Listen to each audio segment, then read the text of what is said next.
मैं उस समय एक यूनिवर्सिटी में काउंसलिंग की जॉब कर रहा था। उस यूनिवर्सिटी में जितने भी स्टूडेंट्स थे जिनको काफ़ी ज़्यादा स्ट्रेस हो जाता था या फिर उनको कोई भी साइकोलॉजिकल दिक्कत थी तो फिर मैं उन्हें काउंसलिंग देता था। मुझे इस प्रोफेशन में काफ़ी मज़ा भी आ रहा था क्योंकि इसके मदद से मैं काफ़ी सारे लोगों की हेल्प कर पा रहा था। मुझे करीब 2 साल हो गए थे इस जॉब को करते हुए और मेरी प्रोग्रेस भी काफ़ी अच्छी हो गई थी क्योंकि इन 2 सालों में मेरा काफ़ी सही से प्रमोशन भी हो गया था और मेरी पोस्ट जूनियर से एक सीनियर की हो गई थी। मुझे इस चीज़ के पैसे भी काफ़ी अच्छे मिल रहे थे और मैं स्टूडेंट्स की मदद कर पा रहा था, वो भी एक अलग बात थी। लेकिन फिर मेरी लाइफ में कुछ ऐसा हुआ जो कि मुझे मेरी पूरी ज़िंदगी याद रहेगा। एक बार एक लड़की ने काउंसलिंग के लिए अपना नाम लिखवाया। वो उसी यूनिवर्सिटी में पढ़ती थी। उसका नाम एमी था और उसका ब्रेकअप हो चुका था और इस वजह से वो काफ़ी ज़्यादा डिप्रेस्ड थी। वो अपने ब्रेकअप की वजह से अपने लाइफ में मूव ऑन नहीं कर पा रही थी। वो काफ़ी इमोशनल थी और वो बात बात पे रोने लग जाया करती थी। इस वजह से मुझे उसे काम डाउन करने में काफ़ी ज़्यादा मुश्किल होती थी। लेकिन शुरू में वो मेरे पास काउंसलिंग के लिए नहीं आई थी। वो सबसे पहले मेरे जूनियर के पास ही गई थी। लेकिन मेरे जूनियर ने मुझसे कहा कि वो एमी को काउंसलिंग नहीं दे पा रहा क्योंकि वो उसकी बातें सुनती ही नहीं है। अब मैं सीनियर था तो इस वजह से अगर मेरे जूनियर को काउंसलिंग में दिक्कत होती है तो मुझे ही उसकी जगह लेनी पड़ती है। तो मैंने उससे कहा ठीक है, मैं उसकी जगह एमी का अपॉइंटमेंट ले लेता हूँ। हमारा पहला सेशन तो काफ़ी सही था। वो अपनी नॉर्मल सी बातें बता रही थी और मैं उससे क्वेश्चंस पूछ रहा था।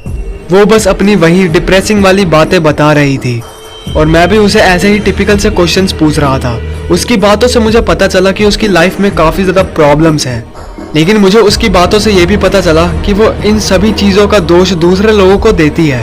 खैर, चाहता तो मैं उसे कह सकता था कि वो किसी साइकेट्रिस्ट से खुद को दिखाए और अपनी मेडिकेशन स्टार्ट कर दे, लेकिन मैं इतनी जल्दी किसी डिसीजन पे नहीं पहुंचना चाहता था। इसलिए मैंने उसे कहा कि हम 2 सेशंस और करेंगे और उसके बाद मैं आपको फाइनल चीज़ बताऊंगा कि आपको आखिर क्या करना चाहिए। जैसा कि मैंने आपको बताया कि उसकी लाइफ में काफ़ी ज़्यादा प्रॉब्लम थी और वो इन सब का दोष दूसरे लोगों को दिया करती थी। लेकिन मैं ये समझ गया था कि उसकी सभी प्रॉब्लम्स की जड़ वो खुद है और वो बस अपने आप को बचाने के लिए या फिर खुद को दिलासा देने के लिए दूसरों पे दोष डालती है। उसके बाद हमारा दूसरा सेशन हुआ। उसमें भी मैंने उससे बस टिपिकल से क्वेश्चंस पूछे। उसने अपनी लाइफ के बारे में मुझे कुछ शेयर किया। वो कह रही थी कि वो अपने एक्स को नहीं भूल पा रही, ये सब। ऐसे ही वो सेशन भी बीत गया। लेकिन फिर मैंने डिसाइड किया कि अब मुझे तीसरा सेशन भी रखना चाहिए जो कि फाइनल सेशन होगा और ये मेरी लाइफ की सबसे बड़ी गलती थी और मैं आज भी इस चीज़ को रिग्रेट करता हूँ कि काश मैंने वो तीसरा सेशन नहीं रखा होता। खैर, हमारा वो सेशन स्टार्ट हुआ। शुरुआत मैंने ऐसे ही कुछ टिपिकल से क्वेश्चन से की थी। मैं उससे क्वेश्चंस पूछ रहा था और एमी उन क्वेश्चंस के आंसर दे रही थी और फिर वो मुझसे कुछ बातें शेयर कर रही थी और फिर मैं उन बातों से रिलेटेड ही उसे एडवाइसेस दे रहा था। लेकिन अब तक मैं ये समझ चुका था कि उसकी लाइफ में जितनी भी प्रॉब्लम्स है उसकी जड़ वो खुद है और वो दूसरों पे दोष डाल रही है। तो मैंने उसे एकदम शांति से और एकदम पोलाइटली इस चीज़ के बारे में बताया। लेकिन मैंने जैसे ही उसे इस बारे में बताया उसके एक्सप्रेशंस एकदम से चेंज हो गए। मैं उसके आंखों में एक गुस्सा देख सकता था। वो काफ़ी गुस्से में लग रही थी। वो अपने दांत पीस रही थी।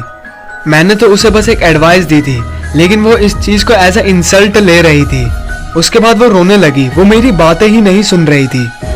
देन वो फिर से गुस्सा हो गई और उसके बाद वो मुझे उल्टा सीधा कहने लगी। मैं उसे समझाने की कोशिश कर रहा था लेकिन वो समझ ही नहीं रही थी। वो मेरी बातें ही नहीं सुन रही थी। मैं उसे बार बार कह रहा था कि तुम इस चीज़ को एज अ इंसल्ट मत लो, मैं तुम्हें एडवाइस दे रहा हूँ। लेकिन वो मेरी बातों को बस इग्नोर किए जा रही थी और वो मुझे उल्टा सीधा कह रही थी। लेकिन उसके बाद वो अचानक से शांत हो गई। मैं भी इस चीज़ को देख के काफ़ी खुश हो गया कि फाइनली ये शांत हो गई और उसने मुझसे कहा कि क्या वो टॉयलेट जा सकती है। मैंने उसे बता दिया कि टॉयलेट कहाँ पे है। मैंने उसे कहा कि वो टॉयलेट से आ जाए, उसके बाद हम उसके सेशन को कंटिन्यू करेंगे। वो वॉशरूम चली गई लेकिन उसे काफ़ी ज़्यादा देर हो गई थी। पहले 5 मिनट बीत गए, फिर 10 मिनट बीत गए और देखते देखते 15 मिनट बीत गए। मुझे लगा कि कहीं वो वहाँ से चली तो नहीं गई, तो इसीलिए ये चेक करने के लिए मैं बाहर गया। मैं उधर की रिसेप्शनिस्ट के पास गया जिसका नाम बैकी था। मैं उसके पास गया और मैंने उससे पूछा कि क्या एमी चली गई है। उसने कहा कि नहीं, वो अभी भी बाथरूम में ही है। ये सुन के मैं थोड़ा सा डर गया क्योंकि वो ऐसे ही डिप्रेशन में है और ऐसे लोग खुद को काफ़ी ज़्यादा नुकसान भी पहुंचा सकते हैं। मैं जल्दी से उस वॉशरूम के गेट पे गया और मैंने उधर बैंगिंग करना स्टार्ट किया। मैं उसका नाम लेके बार बार चिल्ला रहा था लेकिन एमी अंदर से कोई भी रिप्लाई नहीं कर रही थी, जिस वजह से मैं और भी ज़्यादा डर गया क्योंकि मैं यही सोच रहा था कि कहीं उसने खुद को नुकसान ना पहुंचा लिया हो। अंदर से कोई भी आवाज़ नहीं आ रही थी और इस चीज़ की वजह से मैं और भी ज़्यादा पैनिक करने लगा। बेकी भी काफ़ी ज़्यादा डर गई थी। बेकी तो इस चीज़ की वजह से इतना ज़्यादा डर गई थी कि वो पुलिस को फ़ोन करने लगी और उन्हें सब चीज़ एक्सप्लेन करने लगी। इतनी देर में मैं दरवाजे को तोड़ने की कोशिश कर रहा था और सक्सेसफुली मैंने उस दरवाजे को तोड़ दिया। लेकिन जैसे ही मैं अंदर गया मैंने देखा कि एमी वहीं पे बैठी हुई थी और वो पूरी तरीके से खून में लथपथ थी। उसने अपने निचले होठ को काट लिया था, जिस वजह से उधर से काफ़ी ज़्यादा खून बह रहा था। वो खून उसके गाल पे और उसके गले पे भी लगा हुआ था। साथ में उसके सर पे भी चोट लगी हुई थी। मुझे ऐसा लग रहा था जैसे कि उसने अपना सर दीवार से पटक दिया हो और वो आधी बेहोशी में लग रही थी। तभी एमी अचानक से अजीब सी हरकतें करने लगी। वो कुछ तो बड़बड़ाने लगी और उसके बाद वो अपने सर को पीछे वाले दीवार से पटकने लगी। साथ में वो पता नहीं क्या क्या बड़बड़ा रही थी और उसके बाद उसने अपने हाथ को नोचना स्टार्ट कर दिया। ये सब बहुत ज़्यादा डिस्टर्बिंग था और इस चीज़ को देख के मैं काफ़ी ज़्यादा डर गया था और मुझे समझ ही नहीं आ रहा था कि आखिर मुझे क्या करना चाहिए।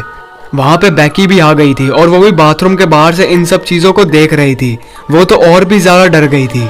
उसके बाद एमी खड़ी हुई और वो एक दीवार से अपने सर को बहुत ही ज़ोर ज़ोर से पटकने लगी।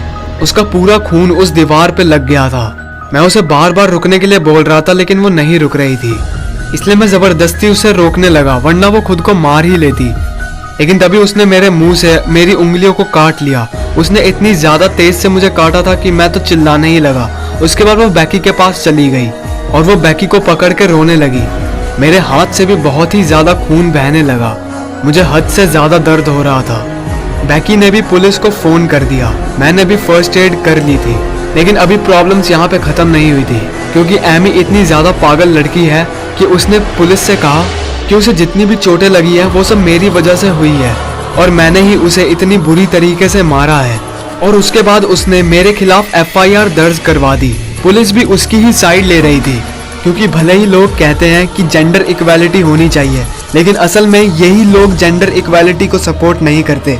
भले ही लड़की गलत क्यों ना हो, लेकिन ये लोग उसी की साइड लेंगे। लेकिन जब पुलिस ने बेकी से पूछताछ की तब उसने साफ साफ कह दिया कि ऐसा कुछ भी नहीं है। बेकी की स्टेटमेंट्स रिकॉर्ड करने के बाद पुलिस वाले मेरे पास आए। पुलिस वाले फिर मेरे पास आए और वो लोग मुझे एज अ सस्पेक्ट ही देख रहे थे, क्योंकि एमी के स्टेटमेंट के अकॉर्डिंग मेरे हाथ में जो भी चोट लगी थी वो उसने सेल्फ डिफेंस में ही मारी थी। फिर मुझे पुलिस स्टेशन भी जाना पड़ा, लेकिन मुझे अरेस्ट नहीं किया गया क्योंकि बेकी के स्टेटमेंट के अकॉर्डिंग मैंने तो कुछ किया ही नहीं था। और हाँ, वो सच था। उधर वो पुलिस ऑफिसर मेरी ही साइड ले रहा था और वो कहने लगा कि अगर मैं चाहूँ तो फिर मैं एमी के खिलाफ एक्शन ले सकता हूँ, क्योंकि उसने मेरे खिलाफ झूठी कंप्लेन लिखवाई। बट मैं समझ रहा था कि एमी भी एक मेंटली इल लड़की है और मैं इस लफड़े में और नहीं पढ़ना चाहता था, इसलिए मैंने उसके खिलाफ कोई कंप्लेन नहीं लिखवाई और मैंने उस केस को बंद करवा दिया। उसके बाद भी मैंने अपनी जॉब कंटिन्यू की थी, लेकिन मैं अब यही होप करता हूँ कि मुझे फिर से कोई एमी जैसा मेंटल या फिर पागल पेशेंट ना मिल जाए। वाह दीदी, वाह दीदी, नहीं दीदी, वाह दीदी, मतलब what is this? दीदी, दीदी।